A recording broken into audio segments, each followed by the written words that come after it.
Today's horror story is written by Brian Maycock, aka Withbite. I was on the run. I don't want to say why because I don't want to incriminate myself. Though if anyone from the authorities does hear this, I could most likely enter a plea of mental disorder. No sane person would surely claim to have experienced what I did. I had been sleeping rough down by the docks, which was not as bad as it sounds.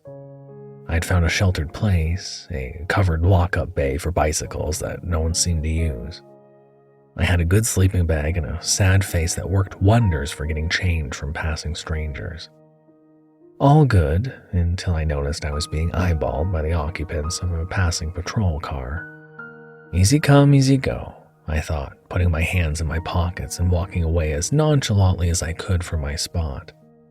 I did not want to take any chances, so it was time to move on.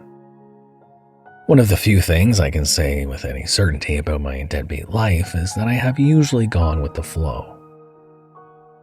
The other kids were stealing cars, so I did the same.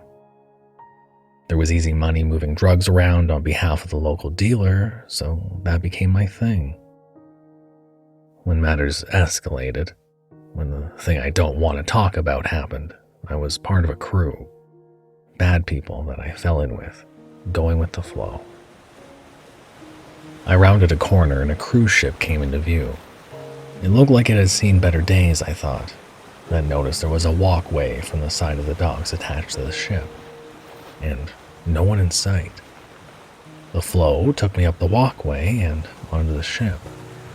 Everywhere I looked, I saw cracked paint and stains and cobweb after cobweb. Faded bunting hung limply from railings and water pooled in gaps in the decking. I could not see anyone paying to take a cruise on this ship. For my part, I've never felt guilty about taking a free ride in my life, and the only destination I cared about was away from here. I had still seen no crew, but I did not want to push my luck, so I hunted around for the nearest place to hide. A loose cover on a lifeboat later, and I was snuggled up in the dark, and just in time, as I could hear shouting, boots clattering. A flurry of noise passed. I chanced to look out from the lifeboat and saw a dozen or so wooden crates being manhandled up the walkway. I was starting to think this was a cargo vessel rather than a cruise liner.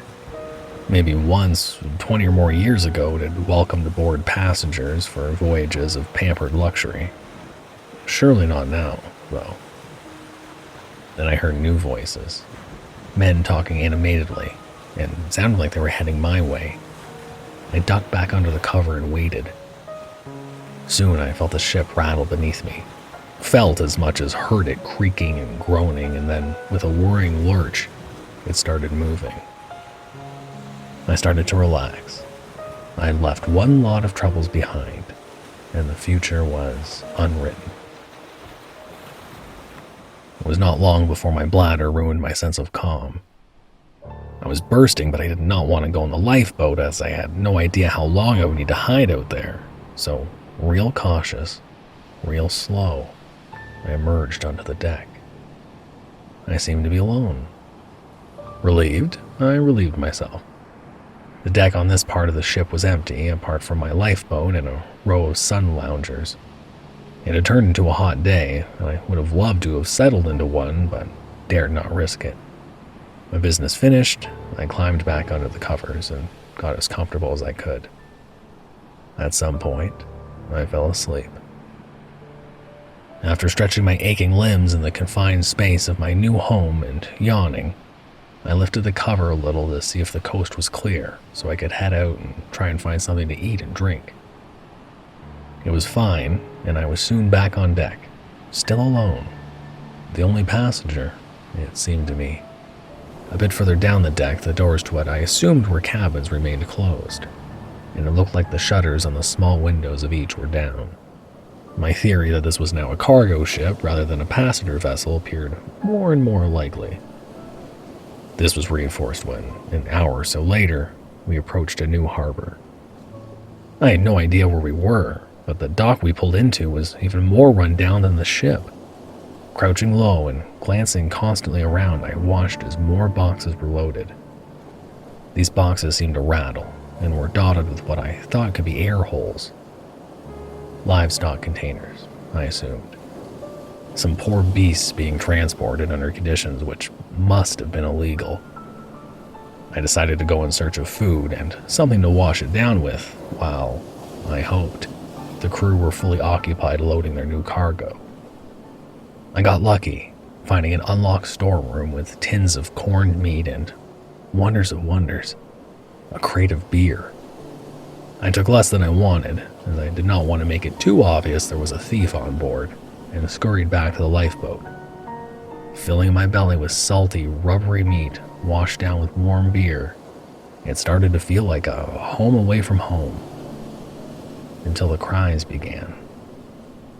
At first I thought it was just the ship creaking, its old metal and wood protesting, but it soon became horribly clear they were cries of living creatures. The livestock, it must have been. They almost sounded human. It was horrible. I wiped my face, suddenly feeling hot. Whether it was the hideous sounds or the warm beer and cold meat, my stomach lurched. I hurried back onto the deck and leant over the side of the ship where I was violently sick. I stood there gasping and shivering. Night was falling, and I watched the last of the lights slip away, thankful that the only sounds I could hear now were that of the ship and the water lapping at its hull. And then a click. I turned, saw it was one of the cabin doors opening.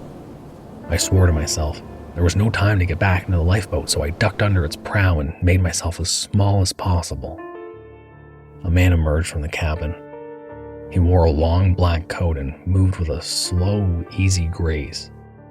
He walked with a silver-handled cane, though for show rather than any need of it, I believed. Under the light of the stars and a quarter moon, his skin appeared pale. His head was shaven, with the intermingling lines of a tattoo reaching up one side of his face. The sight of him made me shiver, and I tried to retreat further back under the lifeboat. As he began to promenade along the deck, more cabin doors opened and more figures stepped out. There were about half a dozen that I could see. Each was draped in black. Their pale countenances were expressionless. Some appeared to be male, some female. All their heads were shaved. A variety of intricate facial tattoos seemed to be the only distinguishing marks. Not a word was said between them as they took in the night air. I watched entranced and unsettled in equal measure. There was something otherworldly about the passengers, something which set my nerves on edge. I would have fled if I could, but as it was, I had no choice but to cower in my hiding space and hope that none of them would spot me. Even though their stroll along the decks was now taking them right past me, a new figure appeared. He was dressed in a white uniform and carried a tray holding narrow, ornate glasses, filled to the brim with a dark liquid. A companion followed in his wake. Together, they began to move among the passengers, offering drinks which were eagerly taken. For all their strange appearance, the passengers had, up to that point, showed a degree of finesse. That seemed to be cast aside as they greedily swallowed down their drinks in one gulp, then proceeded to lick the glasses with long, slim tongues that flicked out of lips stained dark red with the liquid. The passenger closest to me smiled, a tight, controlled movement. I felt sick when I saw his teeth, saw sharp, bestial tips. I closed my eyes, like a child hiding from something that should have remained within its imagination. I could not see anymore without losing control. Hours later, a morning I thought would never come crept into the sky, and the deck was once more deserted. The passengers had returned to their cabins. I stayed in my hiding place, and before long saw the crew carrying objects bundled inside tarpaulin onto deck. One by one, they tossed their loads into the sea. It was the carcasses of the livestock, I thought, then glimpsed a hand in the gap of the tarpaulin shroud as it struck the gray ocean. A human hand. 10 loads in all were discarded. 10 bodies. They floated on the surface for a moment before slipping into the depths. There was no blood pooling to the surface, no sign of life. I thought of a creature that had also traveled by ship, from its ancient home to English shores, of legends and myths. I thought of the cries I had heard, and cold fear passed through my body as the truth dawned on me. I thought of sly smiles and crimson-stained lips and razor-sharp teeth, of the hell which awaited me on this ship when night once more fell. I crouched there and wept. The sun was high overhead when my chance presented itself. We were once more approaching a dock. I saw crates lined up, waiting to be brought on board. Imagined glasses brimming, ready for the passengers to drink their fill. I took my chance and clambered up onto the side of the ship, then plummeted into the water. I made it, sipping a cold drink. It is a beautiful day. But I know now that there are creatures out there that care nothing for the day, that wait for the sun to dip below the horizon. I now know that when night falls, fear returns.